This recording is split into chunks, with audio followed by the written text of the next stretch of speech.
nakaaway ko ang buong tropa pero hindi suntukan. Parang galit lang sa'yo. Galit lang. Ito talaga story nun. Okay, di ba tropa ako sa mga tambay. Tapos habang tumatagal, parang naiinis na ako sa ugali ng mga tambay. Kasi pupunta sa bahay namin. Okay, Koy, isipin mo naman to, boy pupunta sa bahay namin. Koy, pawisik nga ng pabango. Pero sapatos. Parang, okay, nung una, sige, wisik kang pabango. Ako may pinakamabangong pabango nun eh. Okay, sige, wisik kang pabango. Okay, sige. Pabango mo kasi umiiwan eh, nangiiwan. Oo, di ba? Malupit yung pa rin yung pabango ko ngayon, boy.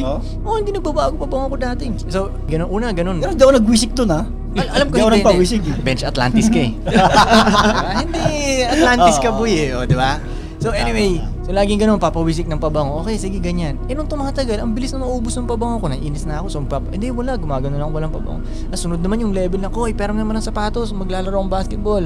Nung una, papahiram pa ako eh. Pero nung tumagal na natututo ka na, dapat pala hindi nagpapahiram ng sapatos. Kasi, kadiri yun eh. Sapatos yun eh. Di ba? Parang nagpahiram ng brief yun, di ba? Oo, kamats yung ganun yun. So, paulit-ulit ko, pahiram sapatos. Tapos pag hindi mo pinahiram, liga yun, liga. minsan hindi, may pumunta nga, tol. Ito si ano nga eh, pwede ba akong mag-name drop niya ito? Basta may isang tropa din. Punta doon, sabi ko, pero na sapatos kasi may ka-date ako. So, ayos parang ang lupit Di ba, pa-date ka dyan, tapos manghiram ka sa akin sapatos, di ba? Parang... May kasama pa wisik yun.